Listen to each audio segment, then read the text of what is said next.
Process ya mining ni ikintu gikomeye cyane, impamvu ikunda kugora abantu kubyumva ni amaseriveri cyangwa bikabona bitwara umwanya munini, rimwe na rimwe bigatwara n'ahantu hangana nk'inganda. Ubu ngubu niyo mpamvu tugiye kugusobanurira, kaze neza uko bigenda ntucikwe. Byiza aho dukurikiye, iki ni igice cya kabiri tugiye kurebera hamwe ukuntu noneho Bitcoin iyo bavuze ngo iri kuba mined cyangwa mining ya Bitcoin iri kuba, ubundi baba bashatse kuvuga iki. Ahangaha nanone uraza gusobanukirwa icyo bise blockchain. Iyo bayivuze blockchain ubundi biba ari iki. Ikindi hano nanone turi buze kureba noneho iyo bavuze yuko umuntu uhaye undi Bitcoin atajya abona umwirondoro we, bikorwa gute. Byose ni hano mu kiganiro, ntucikwe. Ubundi bitangira gute? Ubushize twabasobanuriye ubundi cryptocurrency aho itandukanye n'amafaranga, cyane cyane cryptocurrency kubera icyo ariyo twafashe ni uko hari ama cryptocurrency menshi cyane, menshi ariko menshi ari kuza n'andi azavuka, kubera yuko bimeze nk'aho twavuga ko biri kuri hit. Ariko twifuje kuvuga Bitcoin kuko niyo imeze nk'aho ifite imbaraga kandi imaze kubaka izina. N'ubu ngubu buri gihe nta makuru, nko mu mezi anashize buri munsi ntabwo ushobora kubura inkuru ya Bitcoin. Tugaruke noneho icyatizinduye noneho uyu munsi. Reka urugero, umuntu ahisemo yuko agiye kohereza nk'undi wenda nka Bitcoin ebyiri, bishyize mu mafaranga, n'amafaranga menshi cyane. Hanyuma n'uwo ngo nawe agakenera kuyoherereza undi. Ikibazo kiri hano, Bitcoin ntabwo iyoborwa na banki, nta muntu uri hagati, nubwo ari n'icyizere cy'abantu hagati yabo, ahubwo byubatse kubera yuko bigendera kuri machine. Bisobanuye iki? Hano hari concept Satoshi Nakamoto yakoze, cyangwa igitekerezo cya Satoshi Nakamoto yashyize mu nyandiko. Iyo nyandiko nawe ushobora kugenda ugasoma ko iri open ku bantu bose, kugira ngo gusobanukirwe ubundi Bitcoin ni iki, icyo yashakaga gukora ni iki, uburyo yateganyije yuko abantu bazoherezanyamo amafaranga, n'uburyo umutekano wabo uzagenda, byose yarabisobanuye. Bigenda gute? Ubushize twabigishije cyitwa ledger icyo ari cyo, kubera ko ledger twabonyeho ko Bitcoin nayo igira ledger nk'uko banki imeze, ifite amakuru uyu nguyu yoherereje uyu nguyu, ariko mu buryo atagaragara iryo zina, akaba ari mu buryo bw'imibare myinshi cyane ivanze n'inyuguti. Icyo gihe ibyo niko Bitcoin, umwirondoro w'umuntu niko umeze. Bigenda gute rero? Iyo mpisemo yuko ngiye gukohereza Bitcoin ebyiri, amakuru yuko hari uburyo machine, noneho buri muntu wese ashobora kuba umwe mu bantu bita ngo aba miners. Ubu mu miners ryari hari ibisabwa. Kimwe mu bisabwa, kuko ubutari byo tuzasobanura, kimwe mu bisabwa ni ukuba ufite software yitwa Bitcoin Core. Nawe ushobora kugenda iri accessible kuri buri muntu wese, ishobora kuba yaboneka ukayidownloading. Iyo software y'abantu bose bayibitse muri machine, iyo bakonekse kuri connection, iyo runaka umuntu A agiye koherereza B Bitcoin ebyiri, izo machine ziri connect online, iyo icyo gikorwa kibaye, ziba zitangira kumva zigomba kuverifya, ziyumvamo yuko zigomba kuverifya cyangwa zigomba kureba neza koko uyu muntu afite Bitcoin zihagije kuri konte ku buryo yemererwa kohereza. Iyo abikoze agiye kohereza, ako kanya sinyare ihita ijya kuri za computer zose cyangwa za systeme zose ziswe nodes. Nodes ni ukuvuga ngo yitwa nodes igihe ariyo yakira amakuru yo kugira ngo iverify. Buri nodes yose iri ku isi, buri muntu wese wabitse software, aya yakiriye information, ako kanya hari amakode cyangwa hari amahurizo ikora kugira ngo yemeze yuko uwo muntu koko mu bitabo byabo byerekana yuko afite izo Bitcoin zihagije.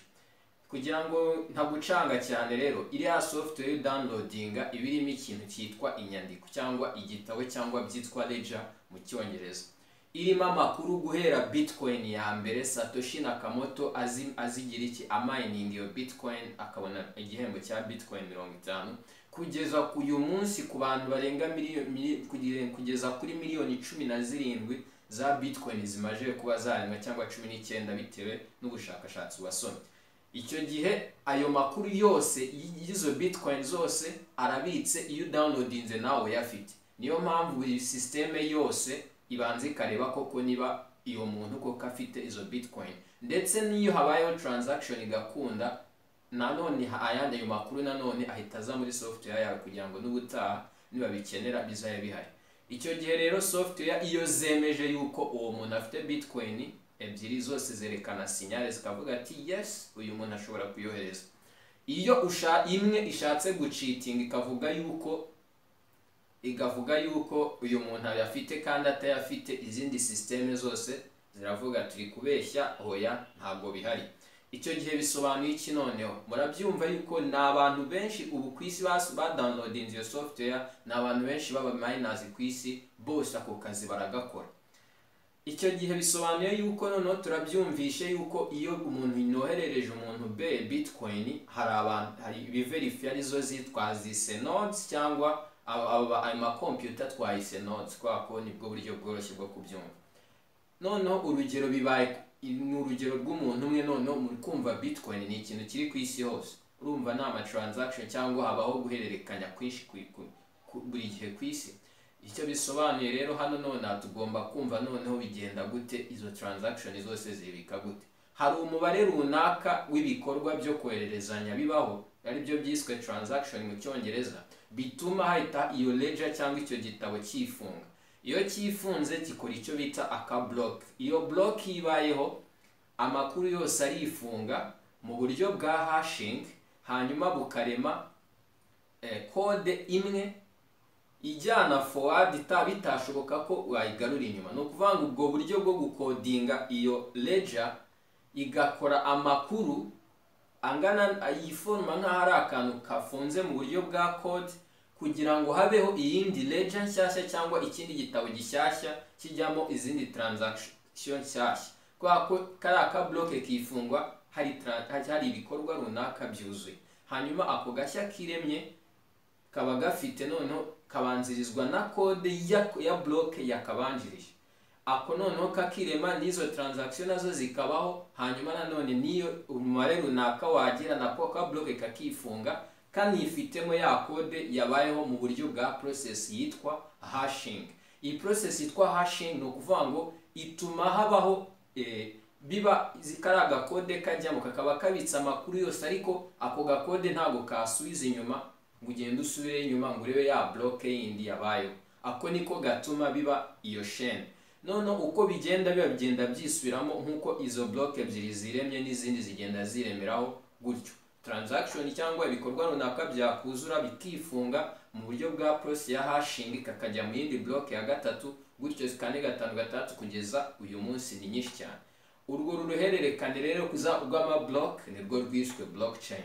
Iyi blockchain ni ukuvuga ngo ni uguhanahana amakuru ka block kamwe block nshyashya bifite amakuru ya block ya kabiri. Niyo mpamvu ushatse kuyicamo hagati ntabwo bikunda kubera yuko ako kanya system ihita bibereka, kubera ko za block ziremye nk'umutamenwa utameneka kubera wowe ushaka kuzinjirira. Twumvishe noneho blockchain icyo ari cyo, tunasobanukiwe ukuntu abantu bohererezanya. Ikibazo kirahanga, ushobora kwibaza uti blockchain noneho bitcoin bigenze ite kugira ngo umwirondoro wanjye nubwo nohererezanya bizwi ko ari njye ariko hataza amakuru yanjye anyerekeyeho. Hari icyo noneho tugiye kuzana, hari imfunguzo ebyiri bitcoin umuntu wese ukoresha bitcoin aba afite. Urwa mbere ruba rwitwa private key, urwa kabiri ruba rwitwa public key. No kuvuga ngo hano urwa mbere rwitwa private key rukora icyo bita signature. Signature rukora ibigizwe n'imibare ndetse n'inyuguti.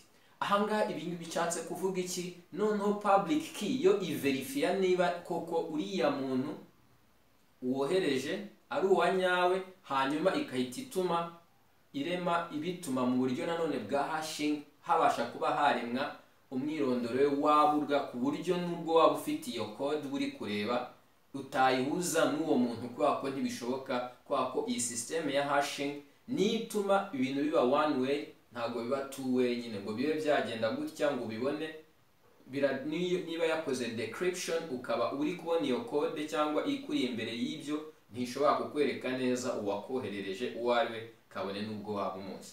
No kuvanga izi mfunguzo ebyiri ni ingenzi. Nkuko wabyumvishe, rumwe rurarema signature, hanyuma iyindi rukemeza n'iyo signature uwo yavuyeho kari we, hanyuma rugahisha n'umwirondoro wiwe.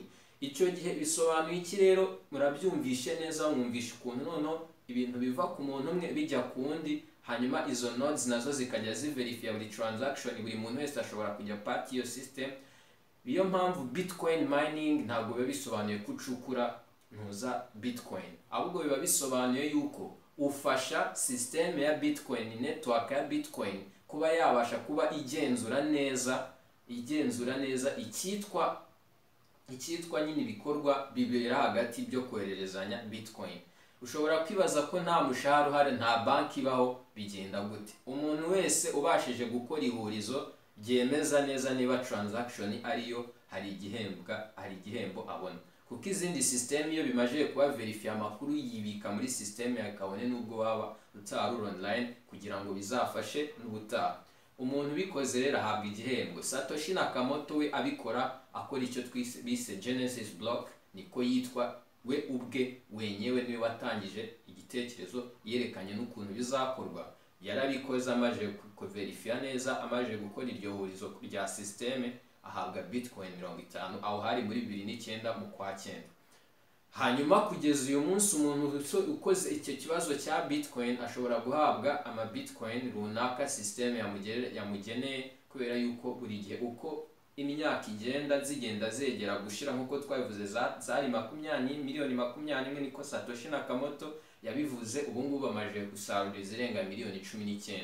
Bamwe bazavuga miliyoni 17 kuko ako miliyoni 2 wenda zaburi urengero, kubera ikibazo cyuko abazibonye ba nyirazo babuze urufunguzo rumwe. Tukwibutse yuko ko ari Bitcoin nta muyobozi wo kubaza, iyo urubuze ntawe guhamagara uhari, nta kintu cy'ubwo biba bikurangiranye. Cyari ugize ibyabo abantu ukababereka ibyawe nyine, ukabereka umwirondoro wa Bitcoin, uburyo z'imfunguzo zawe ukaba wazibura, iyo uzibuze ntawe kuregera ubuhari. Niyo mpamvu Bitcoin ni y'abantu basobanukiwe, ni y'abantu bataba bagomba kujijwa kugira ngo ugure izo mfunguzo ebyiri. Tugaruke noneho, hasigaye miliyoni 2, bisobanuye yuko igihembo ku muntu solvinze iyo systeme cyangwa iyo algorithm ya systeme Bitcoin ko yakoze icyiza, ahabwa igihembo cya Bitcoin. Amakuru aheruka nuko ashobora guhebwa hagati ya Bitcoin 6 n'ibice 5. Ahangaha ikindi kintu nanone uri kumva ni amafaranga menshi, 300,000. Niba Bitcoin imwe uyu munsi ari 55, urumva niba ukubye na Bitcoin wenda niba igihembo ari Bitcoin 3.25, umumina cyangwa uwo muntu verifya akoresheje amahurizo bakora, ko si bose bayakora, hari abayakora bagahembwa kuko abari ipiganwa, reba abantu bose b'abaminers bari ku isi yose bapiganirwa mu kuverifya, nyuma y'igihe runaka si ihurizo barikoze, system ikoze, bahabwa igihembo. Ni nayo mpamvu hari abantu bafite business yo gukora mining za Bitcoin. So ahangaha ugerageje gusobanurirwa ukuntu ibintu bigenda biba n'abaminers, uko babona amafaranga, ko urumva ni business ikomeye. Niba umuntu ashobora gukora gusolvinga ibintu bya transaction agahembwa muri Bitcoin ifite agaciro ka 55, n'amafaranga menshi nayashyize mu Rwanda ni miliyoni nyinshi cyane z'amanyarwanda. So ikintu gihari hano ubutaha noneho tuzasobanura kugira ngo noneho Bitcoin ibe noneho ifite n'ahantu ushobora kujya mu iduka ngo abantu bayeme. Bitandukanye na benshi bafite Bitcoin, bafite izi cryptocurrency, bamwe barazifite ariko hari aho zitemewe no gukoresha. Ari nayo mpamvu umuntu wese ukoze cryptocurrency, ikintu cya mbere ihuriza abafite icya mbere ni ukuba yakemerwa, icya kabiri noneho ni purpose yayihaye, uburyo abantu bazayikoresha mu buzima bwabo busanzwe, ko nidakoreshwa ibimeze nkaho nta kimaze, biba ari ibintu byitwa ngo speculative, ni ibintu byo gushyushya abantu umutwe no kwishimira yuko iterambere ryaje, ariko ntacyo bimaze. Niyo mpamvu ubutaha nzabasobanurira urugendo rwa Bitcoin kugira ngo noneho ive mu kuba yari ifite agaciro ka 0.3 muri 2009, uyu munsi ikaba ari 55,000. Byagenze gute, no kugira ngo abantu batangire kumva bazikoresha muri transaction zabo cyangwa mu bikorwa byabo bya buri munsi byagenze gute. Niyo mpamvu n'ubu ngubu amabanki akomeye nanone ari gutekereza ku cyitwa cryptocurrency kugira ngo nayo atazisanga yahombye.